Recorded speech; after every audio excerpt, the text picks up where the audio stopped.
Allora, parlavamo anche di problemi di infrastrutture, ma soprattutto di viabilità. Presidente Federalberghi, voleva dire anche lei la sua. Lei va per anche il turismo. Quanto tempo abbiamo per rispondere a questa domanda? Perché vede, il problema delle infrastrutture è un problema cronico di questo Paese che sicuramente il Covid ha amplificato in questo momento. Il Covid è un elemento che ha portato a galla tutta una serie di criticità che c'erano anche prima, ma che si sono evidentemente ancora più acuite in questo periodo sicuramente non positivo della nostra vita. Devo dirle che il tema delle infrastrutture per il turismo è un tema centrale.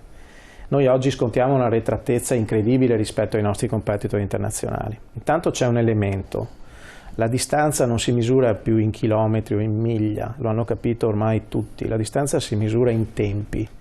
Se per raggiungere una destinazione io sono costretto, al di là dei chilometri, a stare troppe ore in fila, in coda, in macchina, o addirittura troppe ore diciamo, con cambi di treni frequenti per raggiungere determinate destinazioni, la cosa non va bene. Le infrastrutture, se mi viene in mente adesso, penso al modello che abbiamo avviato su Cortina per la montagna veneta in occasione dei mondiali di sci. Stiamo chiudendo oggi dei cantieri che erano previsti per i mondiali di sci, li stiamo chiudendo adesso, i mondiali li abbiamo già fatti. Ora abbiamo la grande sfida delle Olimpiadi e qui c'è da correre molto, non possiamo farci trovare impreparati in un'occasione che è importante per la nostra montagna con un sistema infrastrutturale che rischia di arrivare tardi. Ma il tempo ci sarebbe perché è il 2026, no? Certo, dobbiamo assolutamente imparare a fare le cose e a farle velocemente. Io non dico che dobbiamo imparare ovviamente dalla Cina per fare determinate operazioni, perché sicuramente è un modello irraggiungibile per noi, per il nostro Paese, ma certamente farlo un po' più rapidamente di quanto lo stiamo facendo. Questo è ossigeno per il settore ovviamente del turismo, se vogliamo ribadire un concetto che credo che sia non solo per la nostra regione Veneto ma valga per tutta Italia. Se è vero che il turismo è il petrolio della nostra economia e del nostro Paese con il 13% del PIL, allora dobbiamo creare tutte le condizioni necessarie affinché il turismo sia messo in condizione per far valere, magari far diventare anche qualcosa in più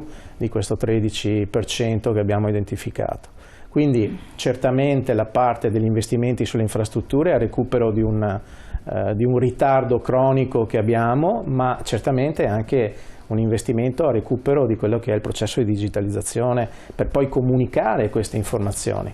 Noi scontiamo un gap di circa 10 anni rispetto ai nostri competitor, quindi il lavoro da fare è certamente molto, non ci scoraggiamo, abbiamo delle grandissime potenzialità, forse ne abbiamo più dei nostri competitor internazionali, dobbiamo solo imparare a metterle in campo in maniera più organizzata e più efficiente di quanto siamo riusciti a fare fino adesso. C'è chi il telespettatore suggerisce una strategia, speriamo che questi finanziamenti europei siano gestiti bene e che ci sia un super commissario che non segue i criteri mafiosi ma solo progetti concreti, però di fatto quando ci sono i commissari o supercommissari le cose vengono fatte, l'abbiamo visto dal Ponte Morandi alla Pedemontana rapidissimamente. Sabato sera camminavo per Abano e c'erano molte persone ma anche moltissimi esercizi vuoti con il cartello affittasi. Quanto sconforto ho provato, scrive Anna. Patrizia Bertini. Questa è la conseguenza di 16 mesi che i negozi hanno sofferto. Qualcuno ha gettato la spugna perché non ce la fa più. Sono numeri rilevanti? Sono numeri importanti, lo dicevo prima, quindi sull'analisi fatta a Treviso. Quindi la situazione non è assolutamente semplice per il nostro Paese. Ecco perché bisogna intervenire, ecco perché noi chiediamo anche alle banche ma anche al governo di intervenire, perché magari qualche azienda che per motivi ben conosciuti ha finito la liquidità, non ha più soldi e quindi diventa inaffidabile perché magari il rating è andato giù, non riescono più a avere nessun tipo di finanziamento, diventa difficile per uno andare avanti.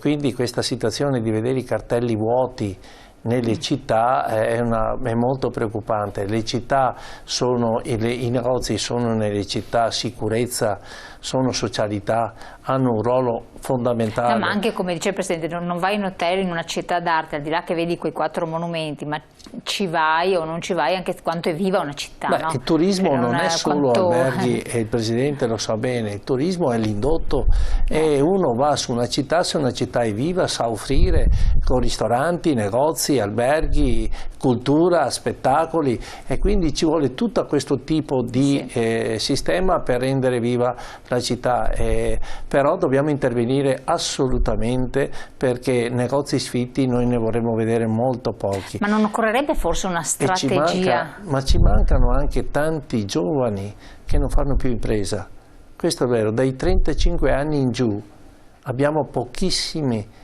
imprenditori che si affacciano al mondo dell'impresa. Ecco lì che bisognerà cominciare a fare formazione, e bisognerà anche far avvicinare sempre di più i giovani, e qui ci vuole anche, diciamo, una scuola di formazione per fare imprenditori. Forse le associazioni di categoria possono essere un po' Ma noi lo facciamo paladine. già, e quindi questo è un ruolo molto chiaro e preciso, però bisogna che i giovani si affaccino al mondo dell'impresa, voglio fare impresa, voglio concretizzare. Adesso per fare impresa non è più come anni addietro, che bastava alzare la saracinesca e avevi aperto un'attività. Oggi bisogna essere capaci di fare un business plan, avere la capacità di conoscere bene quello che vai a fare, perché quando ti sei fatto male poi è difficile uno che riprenda e che si rialzi. Assolutamente, riprendersi e rialzarsi Venezia mi viene in mente subito, dopo le domande per entrambi. Si parla adesso Venezia ha avuto un momento abbastanza lunghetto, difficile, si sta riprendendo, adesso entra in discussione il discorso delle grandi navi, chi no, chi pro, chi contro, portano, non portano turismo, cioè così via, fatto sta che comunque verranno spostate a Marghera. Come la vede lei, Presidente? Ma la vedo come... Ha fatto delle dichiarazioni anche ufficiali recentissime. Certo, nel senso che questo è un tema che si trascina ormai da tanti anni, quello sulla crocieristica su Venezia. Improvvisamente è arrivata una soluzione, tra l'altro è arrivata in un momento delicato perché siamo in piena stagione, però è una soluzione di compromesso che forse può consentire a Venezia di mantenere quel suo ruolo centrale come città di porto, importante, come scalo internazionale importante, e questa è una condizione che non può perdersi e non si può perdere, soprattutto anche per i milioni di posti di lavoro che questo garantisce.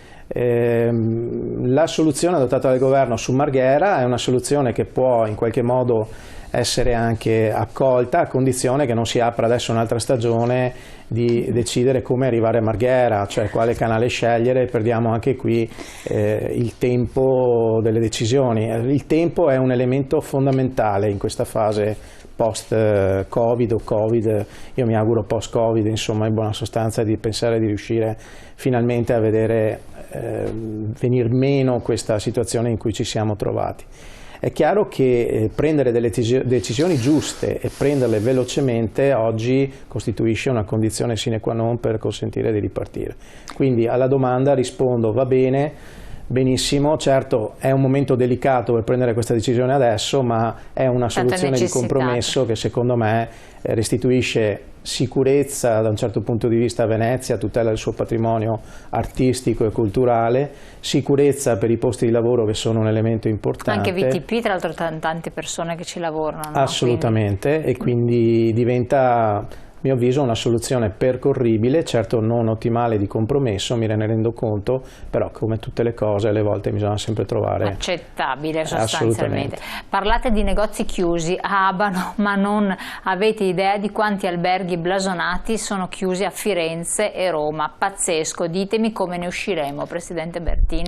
E poi non parlavamo proprio fuori onda prima, cioè è vero, purtroppo, è una roba impressionante. Sì, purtroppo il Covid non è legato a città, è un problema planetario, quindi gli spostamenti internazionali hanno segnato fortemente il nostro paese, perché viveva di turismo anche internazionale, quindi certi alberghi non hanno più i clienti che arrivavano appunto dall'America, dall'Asia e da altri paesi, e quindi certi alberghi hanno fatto la scelta di tenere chiuso perché sennò altrimenti i costi di gestione salvo le grandi catene che di alto livello che possono permettersi di fare anche dei prezzi più bassi. Beh, sì, ci sono anche queste situazioni che si vanno a creare, quindi creando anche tra di loro una concorrenza, insomma, quindi è una situazione un po' anomala, ma non possiamo far testo di questa situazione,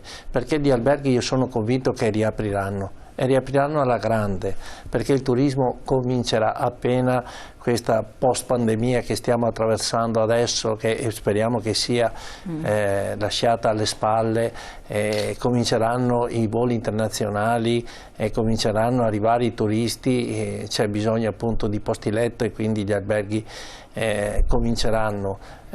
Io penso che dovremmo tenere duro, dovremmo avere questa consapevolezza che è un periodo della nostra vita negativo, brutto, bruttissimo, che ha messo in seria difficoltà l'economia, e quindi adesso bisogna cominciare a farci sulle maniche e sperando che prevalga il buon senso di vaccinare più persone possibili perché si ritorni alla normalità. Non tanto di vaccinare, che le persone si muovano ad andare a farsi vaccinare, perché sono le persone che non si vanno a vaccinare. Sì, i centri vaccinali hanno disponibilità, sono le persone che non ci vanno. Speriamo che questo serva perché le persone, se vogliono viaggiare, si devono vaccinare. Assolutamente.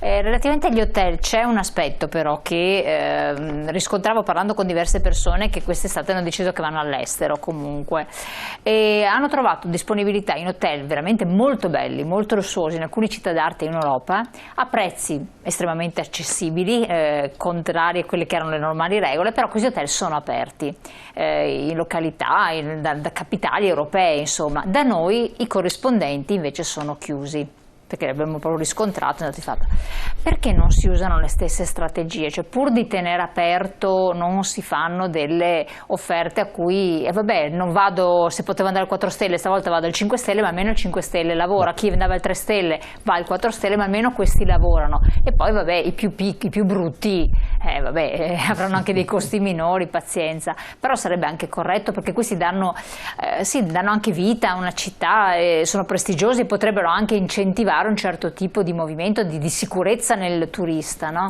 Allora guardi, l'albergo risponde alle logiche di un'impresa a tutti gli effetti, non è una cosa diversa, l'albergo ha le stesse caratteristiche, esistono degli equilibri finanziari da dover mantenere quando si fanno i bilanci previsionali, il cosiddetto break even per usare un termine tecnico, cioè il pareggio dei costi in base ai ricavi che si riescono o si ipotizzano di poter avere. Quindi è chiaro che forzare l'apertura di un albergo quando non ha questa certezza è una cosa che non può essere imposta a un imprenditore di farlo. Certo, io sono consapevole che in questo momento ci sono invece moltissimi imprenditori che hanno deciso di aprire le loro aziende a prescindere, rischiando ulteriormente e probabilmente anche mettendoci dei finanziamenti propri pur di sostenere la propria attività. La domanda che ci dobbiamo fare è, alla battuta fatta prima che gli alberghi certamente riapriranno, bisogna capire quali apriranno. Apriranno gli alberghi nuovi o apriranno dei nuovi alberghi? Perché se noi andiamo a vedere un po' il concetto di quanto sta avvenendo nella nostra capitale, ne discutevamo anche prima credo, sono previste tra il 2021 e il 2022 l'apertura di 15 brand internazionali importanti. E lo stesso concetto sta avvenendo anche nelle grandi città, anche del Veneto, anche su Venezia c'è un grandissimo interesse degli investitori internazionali. Questo significa una cosa, che c'è la certezza che il nostro settore ripartirà e ripartirà in modo importante. Il nostro paese e la nostra regione Veneto è molto appetibile da questo punto di vista. È chiaro che dobbiamo capire quanto noi riusciamo a mantenere il nostro patrimonio diciamo aziendale sano fino al momento della ripartenza. Perché il fatto che ci siano brand internazionali non è che sia una cosa consolante. Questo è un aspetto che noi stiamo discutendo molto con le banche, vorrei sottolineare questo, noi abbiamo bisogno di comprare tempo, Abbiamo bisogno di comprare del tempo, anche queste moratorie che ci consentono di spostare avanti di 6-8 anni, diciamo, la restituzione del debito, noi abbiamo bisogno di portarla a 10-15 anni per consentirci di adeguarci ed avere quei parametri internazionali per restare competitivi. Lei ha detto anche di adeguarsi, devo interrompervi per la pubblicità, abbiamo pochi secondi, poi ci restano pochi minuti in trasmissione, ma dobbiamo affrontare anche questo tema. Pubblicità, pochi secondi.